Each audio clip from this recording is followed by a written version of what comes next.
Hello बच्चा party लोग, कैसे हैं आप लोग। बहुत बहुत स्वागत है दीदी की बोर्ड क्लासेज में। जैसा कि हम लोग अभी पढ़ रहे हैं बायोलॉजी यानी क्लास 10th का चैप्टर नंबर 2। किसके बारे में? श्वसन के बारे में, जिसमें से मैंने आधा से ज्यादा आपको बता दिया। आप लोग का अच्छा रिस्पॉन्स मिला, थैंक यू। अब हम लोग पढ़ेंगे अपना उसी का जो आज ये लास्ट पार्ट है, इसको पढ़ लीजिए। यहाँ से आपका 2 नंबर क्लियर हो जाएगा। इस वीडियो से सिर्फ 2 नंबर क्लियर, मात्र इस वीडियो से 2 नंबर आपके हाथ में होगी। तो चलिए पढ़ते हैं श्वसन के बारे में बिना ज्यादा बकवास किए। तो चलो, पहला एक लिखा क्या, श्वासोच्छ्वास। अब ये श्वासोच्छ्वास क्या होता है? अगर आपको याद है या नहीं याद है, या आपने नहीं देखा इससे पहले वाला वीडियो, तो पहले जाइए वीडियो देख के आइए, तब ये समझ में आएगा। ऐसे ये भी मैं समझा ही दूंगी, टेंशन फ्री रहिए। देखो क्या लिखा है, श्वासोच्छ्वास। अब ये श्वासोच्छ्वास क्या होता है? देखो यहाँ से तोड़ोगे तो ये 2 में टूटेगा, एक श्वासो और एक उच्छ्वास। मैंने आपको बताया था कि जो श्वसन का क्रिया होता है, ये जो श्वसन का क्रिया है, ये 2 चरण में बटा हुआ है। पहला कौन सा? प्रश्वास, है ना। और सॉरी हाँ 2, और ये पहला प्रश्वास और दूसरा किस में? उच्छ्वास में बटा हुआ है। यहाँ तक आप लोग को क्लियर था? यहाँ से आपका कभी कभी पूछ लिया जाता है कि श्वसन की क्रिया कितने चरणों में पूर्ण होती है, तो आप बोलिएगा 2, पहला प्रश्वास और दूसरा उच्छ्वास। इसी दोनों को जब मिला दिया जाता है एक साथ, तो उसको बोल दिया जाता है श्वासोच्छ्वास। मेरे साथ 1-2 बार आप प्रैक्टिस कीजिए, आपको ये बोलने आ जाएगा। क्या? श्वासोच्छ्वास, श्वासोच्छ्वास, श्वासोच्छ्वास। क्लियर है? उम्मीद करती हूँ पढ़ने आ गया होगा। चलो अब आगे देखो क्या लिखा है। इसका डेफिनेशन अगर आपसे एग्जाम में पूछ दिया जाए कि श्वासोच्छ्वास क्या है या किससे कहते हैं, तो आप क्या बोलोगे? बोलना श्वसन की 2 अवस्था होती है। यह श्वसन की 2 अवस्था प्रश्वास उच्छ्वास मिलकर श्वासोच्छ्वास कहलाती है। कितना हल्का है देखो, प्रश्वास और उच्छ्वास। इतना नहीं याद करना है ना, डायरेक्ट बोलना। प्रश्वास और उच्छ्वास के सम्मिलित रूप को बोलते हैं श्वासोच्छ्वास। क्लियर है? उम्मीद करती हूँ आपको याद भी हो गया होगा। अब देखो उसके बाद हमने यहाँ पे लिखा है फेफड़ों में श्वसन गैसों का आदान प्रदान। इसका मतलब क्या है? मैंने आपको बताया था क्या कि फेफड़ा किसमें पाया जाता है? मनुष्य में। मनुष्य का या जो स्तनधारी जीव है उन सब का जो श्वसन अंग होता है वो क्या होता है? फेफड़ा। यानी कि जो श्वसन का क्रिया पूर्ण होती है वो कहाँ जाके पूर्ण होती है? तो फेफड़ा में पूर्ण होती है। तो वो जो फेफड़ा में गैस जाता है, फिर वो ऑक्सीजन फेफड़ा में जाएगा, क्रिया करने के बाद कार्बन डाइऑक्साइड निकलेगा। तो वही आदान प्रदान किस प्रकार होता है उसके बारे में हम लोग को पढ़ना है। तो देखो लिखा, प्रश्वास के द्वारा वायुमंडलीय हवा नासिक तथा श्वास नली से होते हुए फेफड़े के वायु कोष्ठ में पहुंच जाती है। मैंने आपको चित्र के माध्यम से बताया था, और नहीं याद है तो ये लीजिए चित्र, देख लिए आप लोगों ने चित्र। अब देखिए वही जो वायु कोष्ठ, और ये जो ये है ना, ये यहाँ पे ये वाला इधर साइड वाला, इसको बोलते हैं वायु कोष्ठ।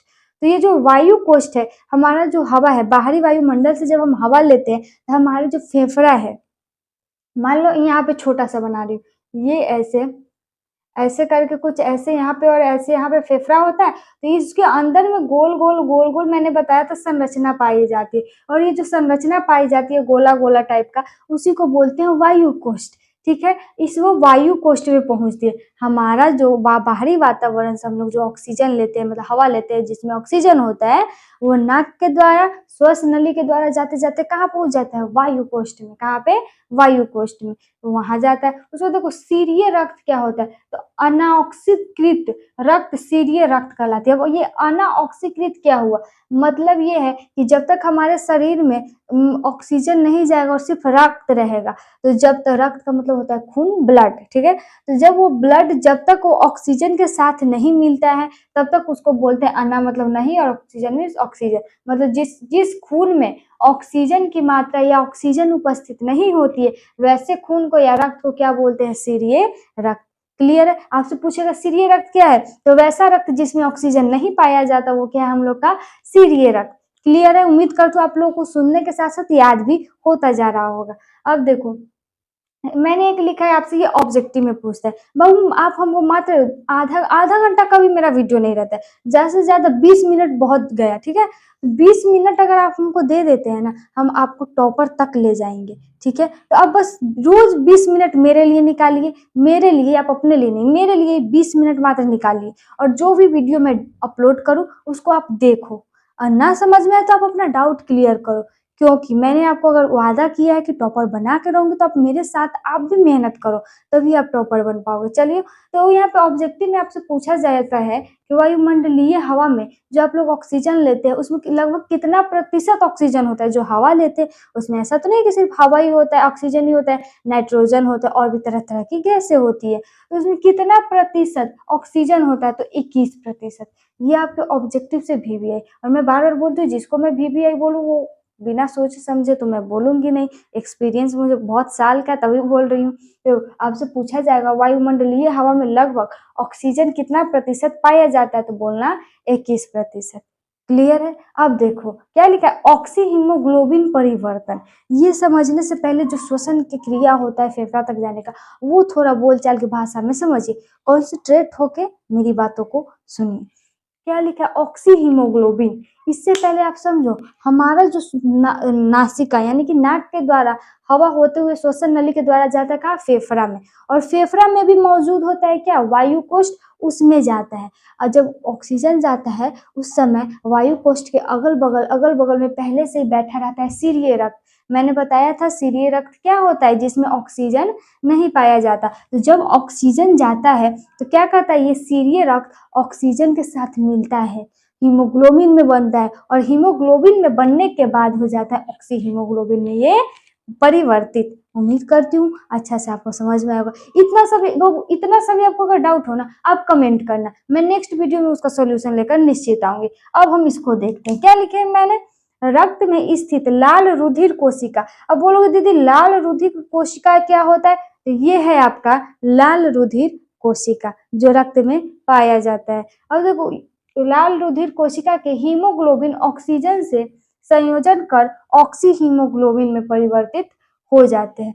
क्या, जो लाल रुधिर कोशिका होता है उसमें क्या पाया जाता है, हीमोग्लोबिन। यहाँ से एक क्वेश्चन आपके लिए और बनता है कि रक्त का रंग लाल किसके कारण होता है, तो वो होता है हीमोग्लोबिन के कारण। रक्त का रंग लाल कैसे किसके कारण होता है, ये कमेंट में आप करके बताओ, ये आपके लिए होमवर्क है। क्लियर है। उसका देखो, हीमोग्लोबिन ऑक्सीजन से जब मिलता है, मतलब ये जो क्षारीय रक्त है इसमें पहले से मतलब हीमोग्लोबिन रहता है, और जब ये ऑक्सीजन से मिल लेता है, क्यों, पहले से वो कहाँ बैठा रहता है, वायु कोष्ठ के अगल बगल में। जैसे ही ऑक्सीजन भाई आएगा, ऑक्सीजन भाई से दोस्ती करके उसको अपने साइड ले जाएंगे, ठीक है, उसका संयोजित कर लेता, मतलब दोस्ती यारी कर लेगा और ऑक्सी हीमोग्लोबिन में वो बदल जाता है। तो उम्मीद करती हूँ ये इतना आपको अच्छा से समझ में आया होगा।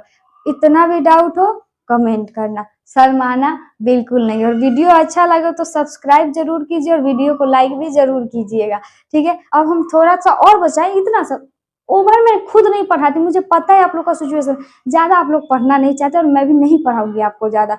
इतना हो गया, अब इतना सा और बचा है, उसको देख लेते हैं। उसके बाद ये चैप्टर मेरा अच्छी तरह से, मेरा हमारा आपका सबका ये चैप्टर अच्छा से खत्म हो जाएगा, ठीक है। तो अब चलते हैं अगले, ठीक है, चलो।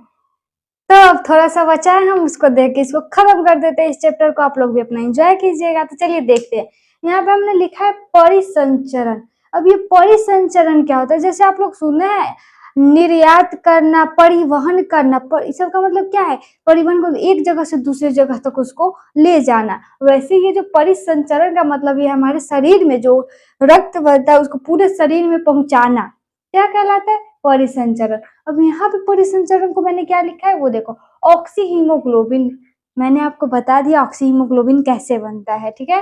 रुधिर परिसंचरण के द्वारा शरीर के विभिन्न भागों में स्थित कोशिकाओं में पहुंच जाता है।